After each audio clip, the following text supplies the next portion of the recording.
Released in 2021 for the PS5 and developed by Housemarque, Returnal is a roguelike, third-person bullet hell shooter with sci-fi and light horror elements. Crash landed on an abandoned and forgotten planet called Atropos. Celine Vassos finds herself called here by a broadcast signal called the White Shadow. Celine's search for answers has her fighting hostile alien lifeforms and scavenging alien technology from the once-upon-a-time residents of Atropos. Every failed attempt to find answers results in a time loop. After every death, she's brought back moments before the ship crash lands on the planet. With the threat of reliving this endless nightmare over and over again, Celine must find the source of the White Shadow, discover what it is, and how it relates to her. She needs to not only escape the planet, but escape the endless cycle. Returnal sets up such an interesting premise. The pure horror of being in a situation like Celine's, someone who's trapped on an unfamiliar planet. Every time you die, you reawaken moments before the ship crash lands, bound to relive it in eternity if the truth can't be found, or even if the player can't learn to overcome these challenges. Reveals and twists like the transition into the second act, the cause of the crash landing, and the first ending just grabbed my attention. This fear was more than enough motivation for me as a player to sympathize with Celine, find the truth, and end this nightmare. I like when stories involve these grand worlds that can only be shown through a few characters' perspectives. The limitation of those experiencing the story leaves mystery and curiosity about what isn't seen, while enforcing just how grand the scope is, knowing that there's more out there. The strength of this style allows for your imagination to run wild, while telling a story focused specifically on the character's direct involvement, relationships, and emotions. Atropos and these otherworldly forces existed long before Celine, and will continue to exist after. Due to her circumstances, her priorities must be about surviving and escaping the cycle. As these moments of danger and hauntings affect Celine, we get to hear directly what's going on in her head and what's important to her as she's on the edge of insanity. Focusing the story on Celine humanizes her and allows for sympathy or empathy. It strengthens her and the player's drive to learn the cause and succeed. I love just how the story is told to the player. Throughout the events of the game, Celine will openly comment about what's going on around her. Locations feel almost as if they're decorated with Celine's bodies from past attempts. This, along with discovering audio logs from different time loops, illustrates each and every failed attempt, while peering into Celine's thoughts. Beyond Celine, the world's lore is told through its strong environmental storytelling. Biomes in Returnal have such an impressive and secluded atmosphere. Areas feel ancient, with crumbling walls, past technology, statues and bodies of the once-upon-a-time inhabitants of the world. Every biome has a story to tell, hinting at what once was. The world of Atropos and its biomes are gorgeous. This game's beautifully detailed environments made the experience for me. The first biome, the Overgrown Ruins, was one of my favorites. It has this dark atmosphere, with moonlight pouring down from above through the stunning fog effects. Wet foliage, vines, and trees grow over top and break apart these ancient structures, illustrating the erosion that time has on the world. This kind of meticulous attention to detail is seen in every biome, creating these iconic and memorable locations that transport you to the world of Atropos. The sound design and soundtrack do just as much work immersing you in the experience. Gunplay and dashes sound punchy, enemies have unique cries, they'll loudly crunch and fall apart when defeated. When you take a strong hit, the audio muffles, sending a signal that you messed up. The soundtrack does double duty with its soft, haunting tracks during exploration that change into loud, powerful tracks during combat. These elements do a lot to flesh out both Celine and the world of Returnal.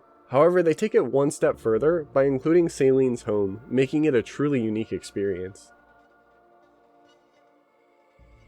Located in the first area, the Overgrown Ruins, is a complete copy of Celine's childhood home. There's such a strong, but intentional visual clash, seeing Celine's house so far away from home in an alien environment like Atropos. Seeing her walking the halls of her own home while in a spacesuit, it's an unsettling sight, but such a visually captivating one. Upon finding the house key and defeating a boss for the first time, Celine can then explore this once familiar space. Moments like these were a really welcome addition to Returnal. Entering Celine's home transitions gameplay into first person with very light horror elements. This introduces a more intimate and personal space for Celine. allowing us to directly explore her mental state and her past through her home and the things within it. These moments are an excellent change of pace, slowing down the game and telling more of the story as a reward for overcoming a tough combat challenge. Saileen's home is always in the first area, meaning it'll be one of the first things you'll find during the start of any of your runs. This is great because it's easy to get to and it won't interrupt the pace of an intense late game run. I was happy with how this first person perspective was used and how often it was used, but I enjoyed it so much I can't help but think of ways it could have been expanded upon. Mostly in the fact that Returnal has such beautiful and unique environments that I would have loved to explore them in the same amount of detail. Maybe they could have had doors in Saileen's home that lead to areas found in other biomes. This would ensure the pacing during runs wouldn't be broken up, while exploring a variety of locations through a first-person horror lens. The way the story is told through these moments was done really well, but the contents of the story itself, however, was hard for me to follow and a lot went over my head. Most of it's told within Saileen's home, while the rest is experienced through Saileen's commentary while progressing through the game. There's a lot of unknown and purposely obscure aspects that I assume were intentional. Returnal's strength is with its greater-than-thou, overwhelming cosmic horror, and how that atmosphere blends so well with the gameplay. But when it came to Saileen's relationship to the world, the obscurity left me puzzled. I wasn't picking up on the more personal ties Saleen has to the story, and this feeling persisted until the very end. Atropos expresses its history within its walls. Lore detailing past civilizations are shown in xenoglyphs and xenoarchives that can be deciphered as more xenoglyphs are found within the world. Alien corpses, violent creatures, and dangerous robots and machinery fill Atropos and flesh out the world. But they don't seem to impact Saileen's internal struggle to figure out what's going on. Even after the xenoglyphs become translated, most of it feels too obscure and disconnected to form any meaning. I think the history detailed in the environments does more to strengthen the gameplay than it does to explore the story.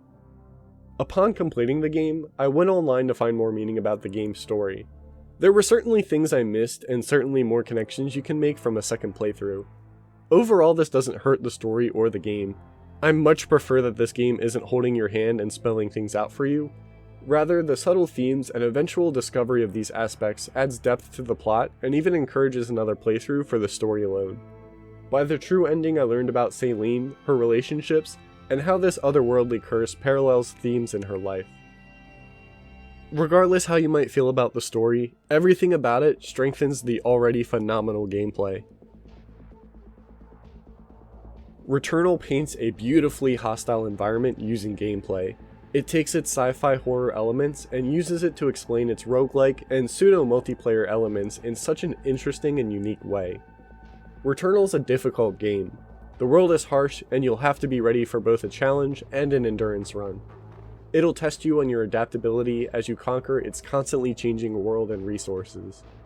Enemies will test your reaction, requiring you to be efficient and attentive in combat. Environments will test your awareness as each room's layout becomes a combat arena that further needs to be explored for resources. The world Saleen explores is filled with branching paths, secrets, and dangerous aliens and technology. Each new run alters its locations, resources, and enemies, keeping things feeling otherworldly and unfamiliar to the player. Returnal's rooms are handcrafted, meaning they're deliberately designed to complement the combat. They contain secret areas and resources, and provide access to new areas and shortcuts as you proceed through the game. These benefits are coupled with the room's layouts, resources, and enemies being randomly placed with each new attempt. The game continues to add variety as you further open up previously explored worlds, and reach brand new worlds as you familiarize yourself with the game's mechanics and hone your skills. You'll travel from room to room, gathering resources, weapons, and other helpful items to improve Saileen's stats, attributes, and abilities, and make her stronger. Clearing rooms of enemies and staying alive to press further into the unknown biomes of the world. The further you make it through Returnal's unforgiving world, the more types of weapons and resources you'll unlock, and the more you'll uncover regarding this world's past and Saileen's place within it. Controlling Saleen feels really good. Movement is tight, running is fast, and there's no stamina to worry about, keeping the game's pace fast and fluid. Saleen can perform a limited dash, giving her brief invulnerability to most attacks. The brief cooldown between dashes, along with the option to cancel it early, reinforces the game's difficulty while giving you full control of Saline.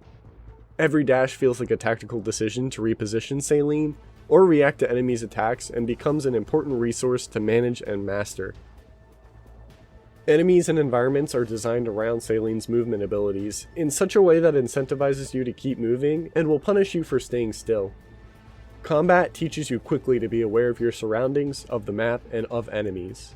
Enemies in Returnal will aggressively chase you or force you to move with their attacks. Walls, hazards, and elevation play an important role in having a tactical advantage against enemies. Returnal's currency, Obolites, will explode from enemies upon death, and you'll need to approach the enemy in order to collect them. Different combinations of enemies will cover each other's strengths and weaknesses, keeping the combat interesting. Enemies have an orange bar under their health that builds when shot at. Once filled, they go into a staggered state, allowing you to focus them down safely for more damage. By the end of the game, every enemy felt fair, meaning not only does your skill matter, but your knowledge of enemies and their behaviors also matters. While the game has a well-balanced challenge, there were a handful of enemies that had a difficult learning curve to them. Mainly the Lamedon, which is found in the first area, whose melee attacks stick to you like glue, and the drones in the third area that have a really fast projectile and homing self-destruct towards you when defeated.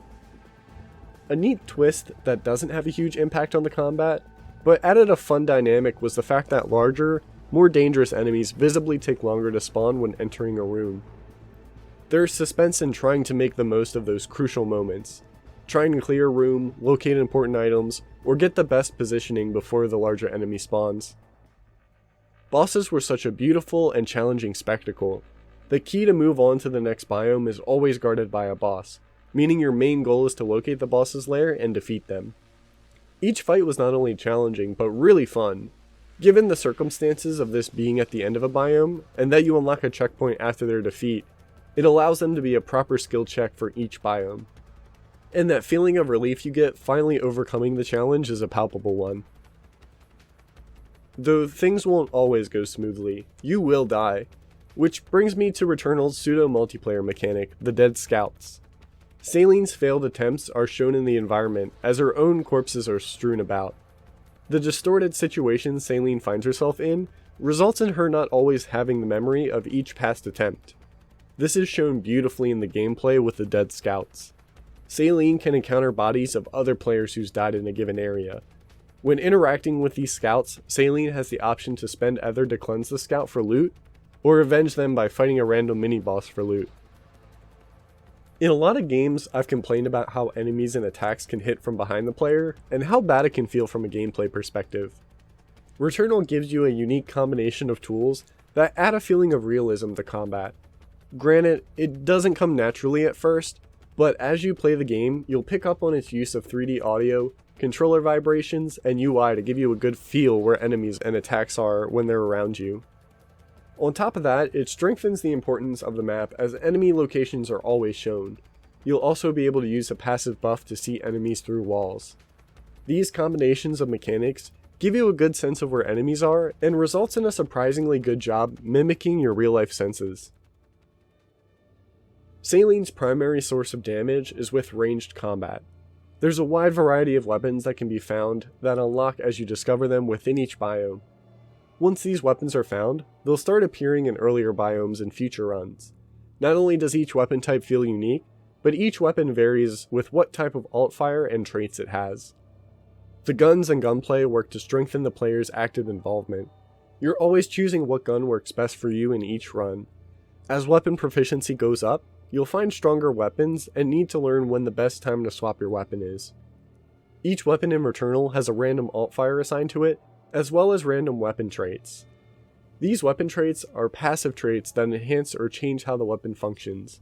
Traits will begin locked and require you to defeat a number of enemies in order to unlock it. Once unlocked, those abilities will be available when they're found again. This adds further depth to your choices. Mechanics like these give you many tools to manage and consider. There's a degree of auto-aim used when firing in Returnal. The crosshair space is pretty large and shots fired feel lenient and fair. For increased accuracy, you can lightly hold in the trigger to zoom. I think it's a good thing and only strengthens the movement made in combat. It allows room to focus on both movement and aiming. When holding down the trigger completely, you'll prepare your alt fire. Alt fire does an absurd amount of damage to enemies, but has a very long cooldown, making it an important resource to manage. I love the way alt fire weapons are implemented. It can be a complete game changer and really makes an impact during gameplay. It asks you to make sure that you're using them efficiently and as frequently as possible. And because it's on a cooldown timer rather than having a finite number of shots, you aren't punished too hard if you miss or if you decide to use them at a less than optimal time. Your weapon will automatically reload bullets after a couple seconds. If you fire all your bullets, your gun will overheat and enter overload state. Pulling the trigger with the correct timing during overload will immediately refill your ammo, cutting your reload time significantly. I love this mechanic. It gives you something to do while reloading and punishes you for messing up the timing. Overload gave me an additional resource to manage during combat, and had me so focused on my bullet count in order to maximize my damage output. Additionally, there's a number of items found within Atropos that further strengthens and modifies Salene's abilities that are the basic building blocks of a roguelike, making each run feel unique. Artifacts and suit artifacts apply a small suit buff or perk to Salene. Consumables can be found and used one time to modify Salene or add additional temporary elements to strengthen her in combat. Parasites show both a benefit and a drawback that simultaneously apply when attached. Resources like keys, ether, and oblites can be used to open locked doors and chests, clean malignant items, and create items respectively. Lastly, and most important, is the alien gear Salene finds and adds to her suit. These permanent upgrades serve as progression milestones. They double to expand traversal and combat. There's a lot of frequent active choices you have to be making while gauging the risk versus reward they offer. One of my favorite mechanics Returnal's combat has to offer is Adrenaline. Adrenaline buffs Salene for defeating multiple enemies without taking a hit. Adrenaline level 1 through 5 each provide unique benefits that stack on one another. Benefits are as followed. Overload buff, making it easier to perform powered up reloads by enlarging the target area. Enhanced vision allows you to see enemies through objects. Enhanced melee attack reduces your melee cooldown time. 50% increased proficiency gain with your equipped weapon. 50% increases the number of oblites you receive from defeating enemies.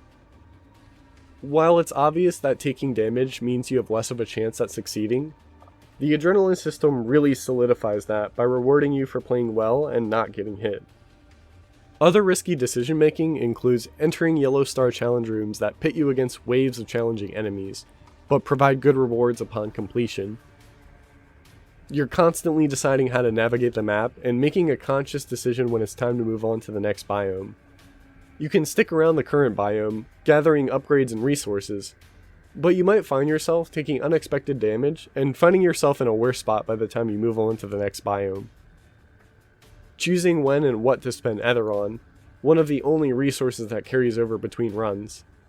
And choosing how to interact with deceased scouts by ignoring them, cleansing them with ether, or engaging them in combat. On the other hand, there were a few decisions that usually weren't worth engaging with or could have been improved. Most of my problems stem from the malignant items and malfunctions. Malignant items have a chance of applying a negative effect or malfunction to Salene upon pickup. Malfunctions can be removed by completion of the task at the top left corner of the screen. I usually didn't engage with malignant affected items because of the wild variation of malfunctions, or the boring coin toss of effects. For example, spoiled resin exists only to either increase your max integrity or inflict damage to you. That's such a cut and dry effect that didn't really feel good or bad regardless of the outcome. I think the blind % chance of receiving a random malfunction is what made me avoid it altogether. Not knowing ahead of time what debuff or conditions need to be met made me not want to engage with the mechanic. Rather than giving me an unknown % chance of receiving a malfunction, it should be guaranteed, but show you what the malfunction conditions are, like how parasites work. Making a choice based on the knowledge of the malfunction, rather than an unknown % chance to get a random malfunction, would make for more informed and active decision making. On top of that, malignant items are generally no better than their non-malignant counterparts. Malignant items should have really strong positive effects as a reward for dealing with malfunctions. Returnal's a roguelike. Every death sends you back to the start of the game moments before Salene's ship crashed. With clever game design, Returnal adds organic checkpoints without the need for save stations, checkpoint flags, or anything of that nature. Instead, gaining new equipment and keys opens up natural shortcuts that give you access to more upgrades that were previously out of reach, meaning you can get stronger faster in future runs. Beating bosses rewards you with a key to the next biome that you keep between runs. Each area is connected to multiple others in some way. Once you have the key to access a new biome, at the start of a new run, you can find the entrance to the next biome and bypass the rest of the current biome. This cuts down on repeating the same biomes, while still punishing you for deaths with a new map layout and the loss of your resources. The more you play Returnal, the more items and weapons you'll find that'll be added to the random pool in future runs. While you can't keep these after death, better items and weapons combined with access to more shortcuts will provide you with a greater chance of success the more you play. All of these elements don't take away from the intrinsic required skills needed to master the combat. There were parts of the game that didn't immediately click with me, mostly being the long list of terms specific to Returnal, what effects they have, and learning which resources carry over between runs and which are lost on death. What would be better would be to include a glossary in the same way Hades does. When text is on screen for a term, without pressing a button, right beside it should be the information to quickly define it. Other things like malignant items that cause random malfunctions when interacted with. These items are in some way purple, but the icons that represent them on the map are not, causing frustrating moments looking for items marked on the map, only to find out that they're malignant. Instead, every category of item should be represented by a shape and color, but that color should change to purple if it's malignant. I learned by playing that new weapons when discovered appear earlier in runs. Weapon proficiency doesn't carry over, but progress for weapon traits are carried over. In the same way I requested a glossary, there should be a quick list or ID for things that do and don't carry over between deaths. I think an easy way might be to highlight and color terms or properties that do carry over.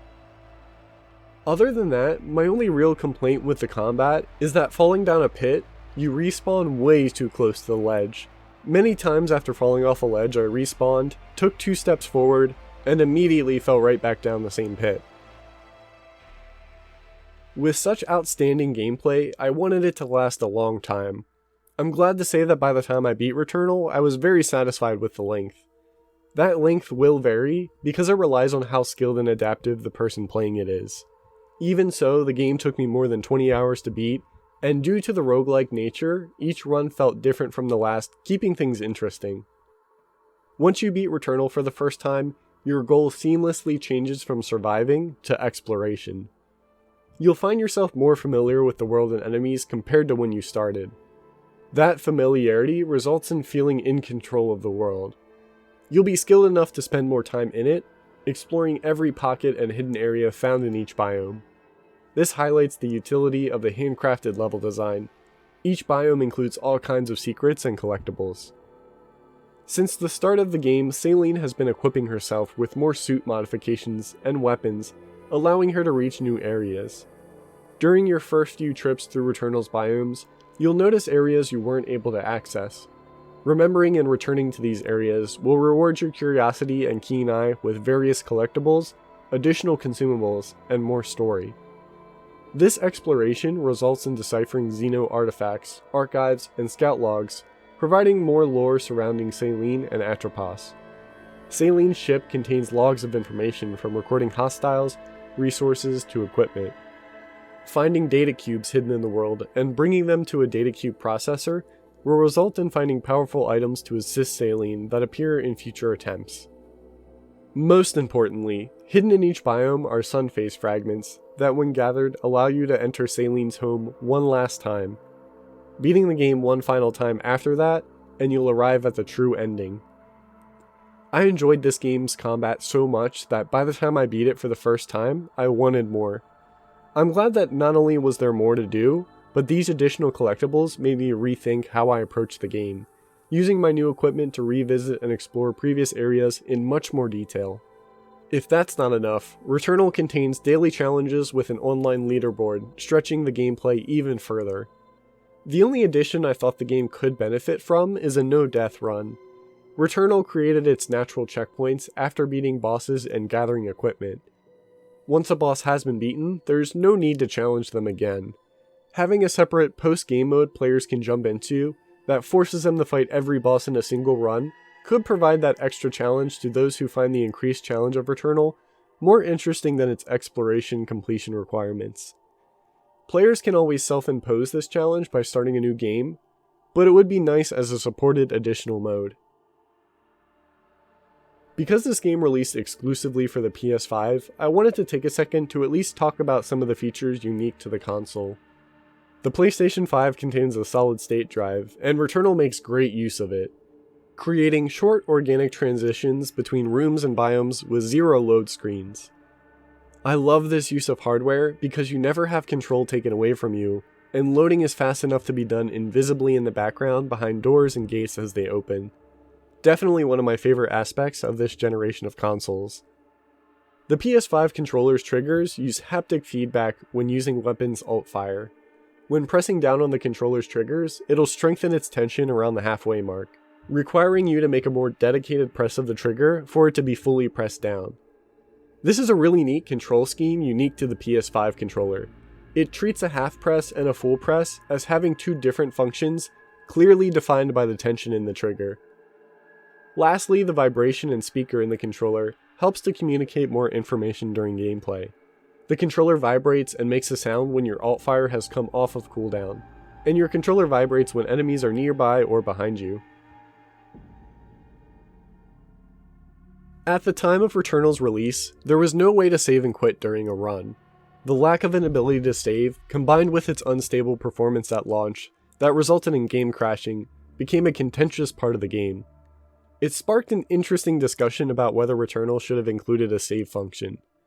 For me, if this is the developer's vision for the game, if this is how they wish to present their art or intended experience, then I respect and accept the finished product.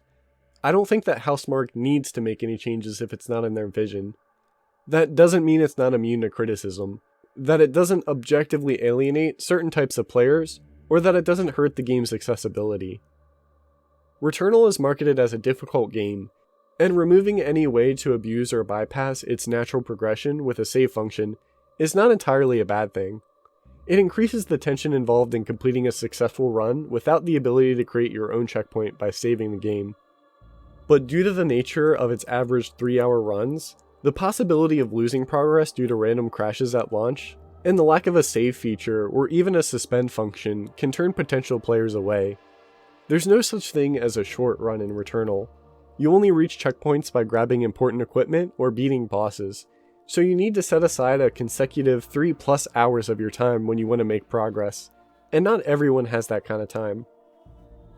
If you can communicate the intended way to play Returnal while adding a manual save or suspend functionality as accessibility options, you're doing nothing but making a more accessible product. The temporary solution was to put your console in sleep mode, allowing you to come back to resume your run later. While not providing the same peace of mind that saving and turning off the console would, this does essentially solve the problem. Thankfully, on October 26, 2021, Housemarque listened to its players and released a 2.0 patch, including a save and quit feature. Upon saving, Returnal will suspend your game and will delete it upon resuming, providing players a way to suspend and resume their save file while not altering the challenge of the game. Since Returnal's launch, various patches have been pushed through, improving the stability of the game, providing fixes for various crashes seen in earlier versions. I didn't have any crashes during my playthrough, as I played after these patches. Returnal has an addicting, fun core gameplay loop that kept me busy learning and perfecting the game. With a small learning curve, it was a great sense of challenge with really inspired mechanics, keeping me engaged and making important decisions every step of the way. After my first time beating the game, I was satisfied but wanted even more, and Returnal is happy to provide. Not only did I get more, but the world design seamlessly supported the linear goal of getting to the end and open-ended exploration when going for the true ending collectibles. It has a beautifully haunting world and premise with a story that's a bit too abstract to provide that satisfying ending, but does work to strengthen the depth and intrigue of its other elements. Moments like the ones exploring the old home add a strong personal connection between Céline and the otherworldly forces keeping her on Atropos. There's so much to love about Returnal, and with its 2.0 update, makes it the best version it can be and my favorite game of 2021.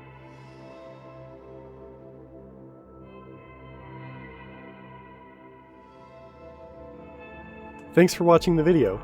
If you want to see more like it, please consider liking, commenting, and subscribing. I also stream on Twitch at twitch.tv/RyanBeardy, follow me on Twitter at RyanBeardy, and I have a Discord with the links below.